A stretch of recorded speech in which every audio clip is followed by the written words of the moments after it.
Salut mes gâtés, bienvenue sur cette vidéo. Alors voilà, c'est une vidéo que j'essaie de vous tourner depuis au moins une semaine. Pardon. Pas parce que je suis malade, parce que tout simplement, à chaque fois que j'essaie de tourner, c'est pendant que mon fils fait la sieste. Et à chaque fois, il se réveille. Du coup, je l'ai déjà tourné hier. Et enfin, une catastrophe. Du coup, j'ai effacé. Aujourd'hui, je recommence. J'espère que si vous voyez cette vidéo, c'est que du coup, j'aurais pu aller jusqu'au bout. Alors, je vais vous faire une vidéo pour vous parler des techniques, entre guillemets, pour déclencher un accouchement. Déjà, le déclenchement d'un accouchement, quand est-ce qu'il faut commencer à l'envisager? Parce que ça, c'est très très important. Donc déjà, je vais vous expliquer pour celles qui ne sont pas enceintes et qui voudraient avoir un enfant, un petit peu les bases de la grossesse. Donc, c'est-à-dire que on est enceinte pendant 39 semaines de grossesse ou 41 semaines SA, donc semaines d'aménorrhée. C'est-à-dire depuis le premier jour des dernières règles. Ça, c'est voilà, 41 semaines d'aménorrhée depuis le premier jour des dernières règles ou 39 semaines de grossesse, c'est-à-dire à partir du moment où on est fécondé. Excusez-moi, je suis un peu enrouée. Du coup, on n'envisage pas de déclencher un accouchement avant le terme, quand il n'y a pas de raison médicale pour ça. C'est-à-dire que si vous devez accoucher, je ne sais pas, le date de votre terme, admettons, c'est le 30 janvier. Je prends une date au hasard. Vous n'allez pas de vous-même envisager de déclencher votre accouchement à partir du 1er janvier parce que vous vous dites bah, il reste un mois et j'en ai marre d'attendre, je suis pressée, j'ai vite envie d'accoucher, donc je vais tout faire pour. Voilà, parce que ça c'est vraiment une très très très mauvaise idée. Premièrement parce que une grossesse c'est 41 semaines d'aménorrhée ou 39 semaines de grossesse qui est la même chose et pas moins, c'est voilà, sauf si la nature en décide autrement, sinon c'est comme ça, la nature est bien faite, on a 9 mois de grossesse, pas moins. On peut des fois dépasser un petit peu le terme de quelques jours, mais il faut bien se faire suivre. Aller faire des échographies tous les 2 jours pour vérifier que votre placenta est toujours efficace et du coup que votre bébé profite bien de tout ce dont il a besoin. Mais on n'essaie pas de accoucher avant, de déclencher son accouchement plus tôt parce que c'est une très très très mauvaise idée. Excusez-moi. Du coup, à partir de quand on va pouvoir envisager, à partir du moment où on arrive à terme. Donc quand vous arrivez à votre 41e semaine d'aménorrhée ou votre 39e semaine de grossesse, ce qui je répète est la même chose, vous allez pouvoir envisager de déclencher les choses parce que ça y est, vous êtes à terme et il faut peut-être essayer de donner un petit coup de pouce à votre bébé. Il faut savoir autre chose, c'est que l'accouchement, c'est pas vous qui décidez quand est-ce que vous accouchez, mais c'est bien votre bébé qui est dans votre ventre. Pourquoi? Parce qu'en fait, c'est lui qui va déclencher une hormone qui s'appelle l'ocytocine. Alors nous-mêmes, en tant qu'adultes individuels, nous avons de l'ocytocine dans notre corps. Mais là, c'est vraiment une dose plutôt forte, un peu supérieure d'ocytocine qui va déclencher ça. Et c'est le bébé qui va créer cette dose de plus, en fait, qui va faire que l'accouchement va se déclencher. Du coup, lorsque vous dépassez votre terme, généralement entre J+4 et J+8 en fonction des lieux où vous êtes suivi pour votre accouchement, on va aussi vous déclencher du coup la naissance de votre bébé grâce à de l'ocytocine entre autres. Mais ça va être vraiment l'hormone la plus importante, on va dire, lors de votre accouchement par déclenchement. Du coup, pour essayer d'éviter ce déclenchement médicalisé, on va essayer de favoriser une montée d'ocytocine un peu plus forte que d'habitude. Donc pour ça, on ne peut pas dire au bébé, s'il te plaît bébé, fais de l'ocytocine, parce que lui n'en a pas vraiment conscience, je pense. C'est vraiment une réaction chimique, quoi, quelque part, physiologique. Donc il va falloir faire des choses qui vont favoriser une plus importante quantité d'ocytocine dans notre propre corps, déjà pour enclencher les choses. Comment faire? C'est là que ça devient intéressant. Alors comment faire? Il y a quelques solutions qui sont assez efficaces. Mais déjà, je vais vous parler de choses qu'il ne faut pas faire parce que c'est une très mauvaise idée. Vous allez comprendre pourquoi. Parce que déjà, ça ne provoquera pas de montée d'ocytocine et surtout, vous allez être très fatigué. il y a une chose à ne pas faire, c'est marcher. Alors c'est un conseil qu'on va beaucoup vous donner quand vous allez arriver près du terme, en général 2 semaines avant le terme, on va vous dire ah ben tu sais tu devrais marcher si tu en as marre, t'es fatigué, va faire une grande marche, va faire les magasins, tu vas voir ça va déclencher ton accouchement. Mauvaise idée. C'est pas ça qui va déclencher votre accouchement, la seule chose que ça va déclencher chez vous c'est une énorme fatigue et une forte poussée de douleurs ligamentaires si vous y êtes sujette en plus. Ça va peut-être même déclencher des désagréments super désagréable justement du genre les hémorroïdes parce que vous êtes fatigué, parce que votre volume sanguin a augmenté, vous arrivez à la fin, souvent le dernier mois de grossesse c'est là où on prend le plus de poids d'un coup. Moi par exemple pour mes 2 premiers j'ai pris à peu près 1 kg par mois, voire un petit peu plus vers la fin, mais le dernier mois pour les 2 j'ai pris 4 kg. C'était je pense beaucoup de flotte etc, mais voilà, c'est assez important. Et pour mon 3e aussi, j'ai dû prendre 2 kilos, je crois, le dernier mois. Donc c'est un moment donné où vous prenez un peu plus de poids, vous êtes un peu plus pleine d'eau, vous avez du mal à évacuer, tout ça. Si en plus vous commencez à marcher, à forcer, vous allez être fatigué, vous allez avoir mal aux jambes, vous allez avoir des douleurs ligamentaires beaucoup plus fortes. Et en plus, vous risquez de déclencher des hémorroïdes. Si vous n'y êtes pas sujette, ben, ça serait vraiment dommage de souffrir de ça quelques jours avant d'accoucher. Déjà que pendant l'accouchement, il y a des chances qu'elles apparaissent. Donc voilà, c'est vraiment pas une bonne idée. Vous allez être très fatigué parce qu'en plus, vous imaginez faire une marche alors qu'à la fin de la grossesse, on n'est pas forcément super actif. Faire une longue marche de 1 heure avec ce surpoids qui est normal, hein, cela dit, hein, c'est pas une critique. Hein. Moi j'ai pris 2 fois 20 kg, 1 fois 14 kg, je peux vous dire qu'en niveau surpoids, j'ai bien mis la barre haute. Mais je veux dire avec ce surpoids inhabituel, c'est vraiment compliqué. Arriver fatigué, imaginez que votre accouchement se déclenche. Alors ce ne sera pas le résultat d'avoir marché, ce sera parce que bébé aura décidé. Mais si vous avez fait une super grosse marche la veille ou 2 jours avant que vous êtes épuisé, vous imaginez arriver le jour de votre accouchement, le jour de ce formidable marathon épuisé parce qu'on vous a donné des conseils idiots, ça serait vraiment dommage. Donc pas de grande marche, pas de grand ménage. Alors c'est vrai que quelquefois, un petit peu avant d'accoucher, les jours qui précèdent, on a envie de tout démonter dans la maison, de nettoyer, de faire ses vitres, de faire des trucs qu'on nettoie même pas souvent. Enfin moi j'avais nettoyé les encadrements de porte, tout pour mon premier, enfin vraiment des trucs que je fais pas souvent et qui n'est pas nécessaire à être fait à ce moment-là. On me disait toujours, ma belle-mère me disait tu fais ton nid, c'est parce que tu fais ton nid, tu vas accoucher. C'est vrai que j'ai accouché dans les jours qui ont suivi, mais en même temps, mon terme pour mon premier c'était le 7 mars et j'ai accouché le 7 mars. Donc effectivement que si le 4, 5, 6 j'ai fait du ménage à fond, effectivement c'est que je faisais mon nid parce que j'allais accoucher, parce qu'en même temps j'arrivais à mon terme, donc il n'y avait pas de secret là-dedans. C'est pas le fait d'avoir fait ma maison à fond qui a fait que j'ai accouché, c'est parce que j'arrivais à mon terme.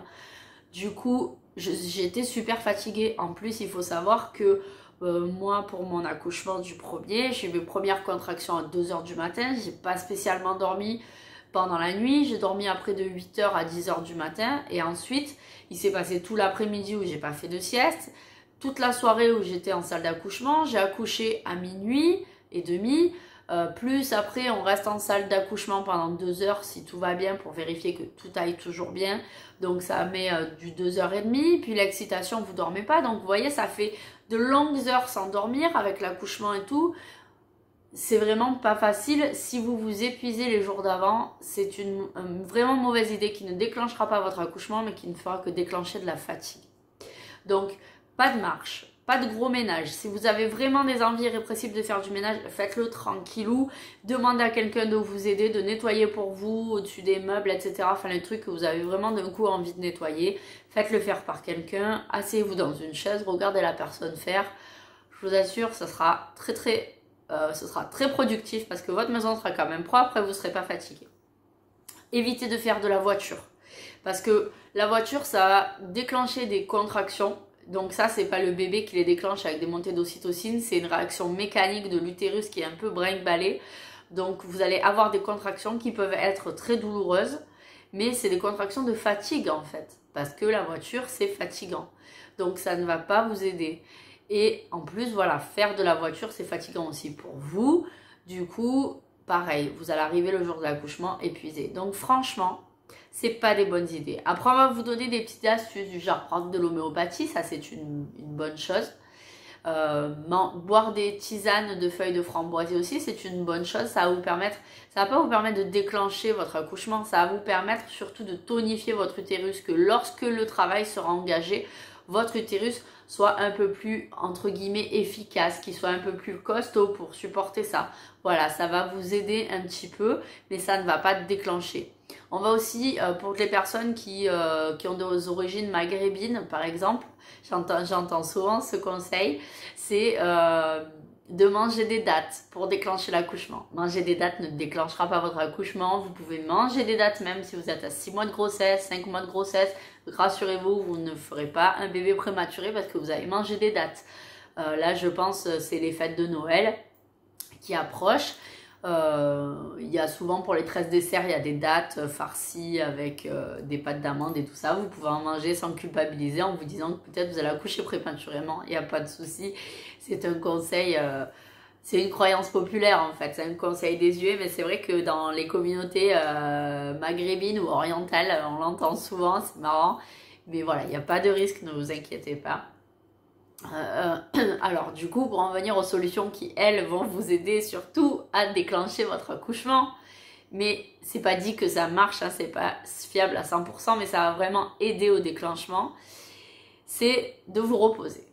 C'est très très important. Reposez-vous. Alors reposez-vous toute la grossesse, mais surtout reposez-vous quand vous arrivez près de votre terme, et quand vous arrivez à votre terme, couchez-vous, reposez-vous, calez-vous dans un canapé ou dans un lit, mettez des films, alors ça c'est très important, mettez des films ou des séries ou des spectacles qui vous plaisent, qui vous font rire, qui vous font pleurer de joie, d'amour, qui vous rendent heureuse, qui vous enveloppent de bonheur. C'est très très important parce que l'ocytocine c'est l'hormone du bonheur. Donc plus vous allez être dans un environnement cocooné qui vous rend bien, qui vous rend détendu, qui vous rend heureuse, plus vous allez augmenter votre niveau d'ocytocine. Donc dès que le bébé va commencer à envoyer un petit peu d'ocytocine dans votre système, eh ben vous avez déjà un certain seuil, hop, vous allez pouvoir commencer à déclencher ça. Plus vous allez être stressé en approchant le terme et voire en le dépassant et en vous bloquant, en vous disant je veux pas être déclenché, je veux pas aller à l'hôpital, et ci et là, puis en plus vous savez que du coup quand vous arrivez à terme, c'est que le moment de voir bébé arrive, là vraiment de toute façon de force ou de gré il va devoir sortir, donc on est encore plus anxieuse parce que là on se dit ça y est c'est le moment, d'un jour à l'autre il est là. Donc en fait on est très stressé et en fait ça va un peu couper toute cette montée d'ocytocine. Donc il faut vraiment essayer de se détendre, se dire que de toute façon il va arriver, tout va bien se passer, vous allez y passer comme des millions et des millions et des millions et des millions de femmes avant nous et il faut se détendre, regarder des choses qui nous plaisent, manger des choses qui vous plaisent, qui vous font vous sentir bien, des petits repas qui sont agréables, peut-être demander à quelqu'un de votre famille, une maman, une mamie, une tata, une sœur, une meilleure amie de vous préparer un plat que vous adorez et d'autant plus que vous vous dites quand je sais que celle qui le fait, c'est fait avec amour, donc ça a une valeur encore ajoutée, vous voyez. Vous savez que vous mangez quelque chose qui a été fait avec amour, du coup ça vous remplit un peu plus de joie. Commandez des plats qui vous plaisent, que vous aimez bien, boire des boissons qui vous plaisent, des chocolats chauds, j'en sais rien, du thé, enfin des boissons où vous vous sentez bien, qui vous rappellent des bons souvenirs. Regardez des photos aussi que vous aimez, vraiment. Quand vous arrivez à votre terme et que vous le dépassez, c'est important de faire toutes ces choses parce que vraiment, ça va faire monter votre taux d'ocytocine. Donc voilà, regardez des trucs qui vous plaisent. Être avec des gens que vous aimez. Demandez des visites de gens qui vous aiment et de leur ramener de vous ramener des plats que vous aimez. Donc invitez une copine à boire le thé et dites-lui, tu sais, ça me ferait super plaisir si tu me ramenais, je sais pas, un éclair au chocolat et que tu passes une petite heure avec moi dans le canapé, voilà. Un petit truc, des trucs vraiment sympas qui vont vous remplir de joie et surtout qui vous repose. Si c'est pour faire venir des gens chez vous et passer 1 heure à briquer la maison parce que vous vous sentez mal à l'aise, vous avez l'impression que votre maison elle est pas nickel et tout et que c'est pas la peine de faire venir des gens parce qu'au final c'est pas agréable. Donc voilà, des choses qui vous conviennent, qui vous sentez bien. Prenez des bains ou des douches qui vous relaxent. Allez voir des spectacles aussi, pourquoi pas. N'hésitez pas à prendre des tickets de spectacle proches de votre terme. Parce que, bon, ben, si vous n'êtes pas là à ce moment-là, vous ferez cadeau de ces tickets à quelqu'un. Mais si vous n'avez toujours pas accouché, ben, vous allez passer une bonne soirée. Ça va encore vous mettre dans une bulle d'amour qui va favoriser cette montée d'ocytocine. Donc, c'est vraiment très important. Pas de choses fatigantes, que des choses agréables. Après, si vous avez dépassé votre terme, ou que ça y est, vous y êtes, vous regardez cette vidéo, vous dites ça y est, j'ai dépassé mon terme. Aujourd'hui, c'est le jour où je suis censée accoucher, mais rien ne se passe, je n'ai pas de contraction. Qu'est-ce que je peux faire? Vous pouvez exprimer votre lait à la main, c'est-à-dire vous pouvez tirer votre lait. Donc pour ça, il y a une technique qui est très simple, c'est vous mettez votre main comme ça sur votre sein, vous vous mettez au niveau de votre aréole, donc vous voyez la partie plus foncée de votre sein, vous mettez un doigt dessus, un doigt dessous, et vous allez pousser vers l'arrière, donc comme si vous vouliez écraser votre sein et en même temps appuyer. Et vous allez faire ça, et en fait normalement votre lait devrait sortir. Du moins c'est pas du lait, c'est du colostrum. Vous allez d'abord, si c'est la première fois que vous faites ça, vous allez sûrement être halluciné, abasourdi peut-être de voir que quelque chose sort de votre sein alors que votre bébé n'est pas arrivé. C'est normal, même des fois à 6 mois de grossesse.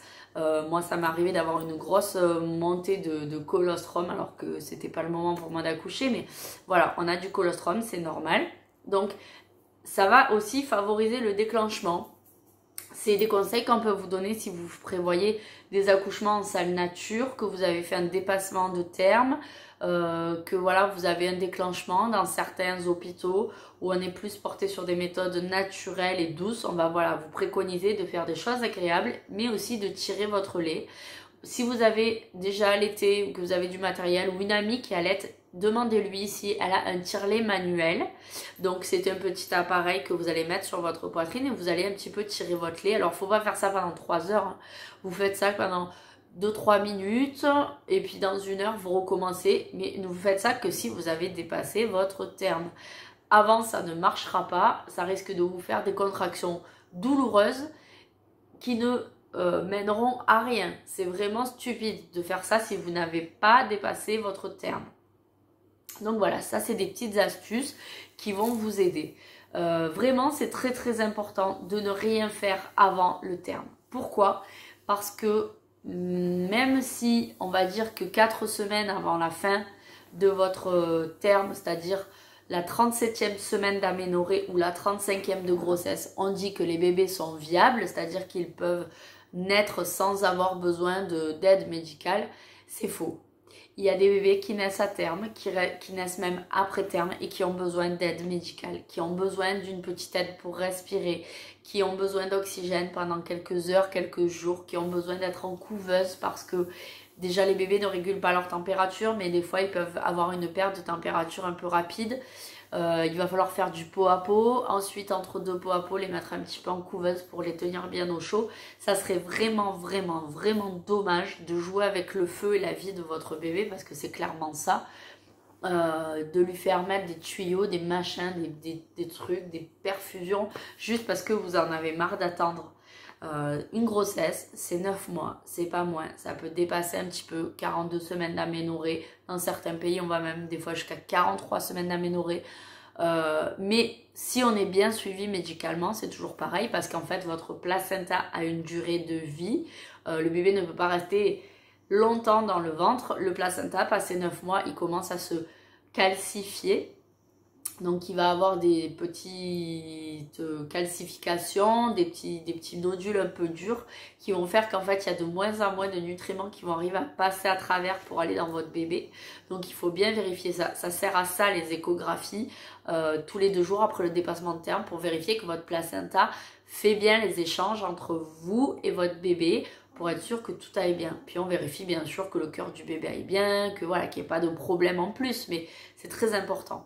Donc on ne joue pas avec la santé de son bébé avant la date du terme et on fait bien les examens une fois qu'on a dépassé le terme.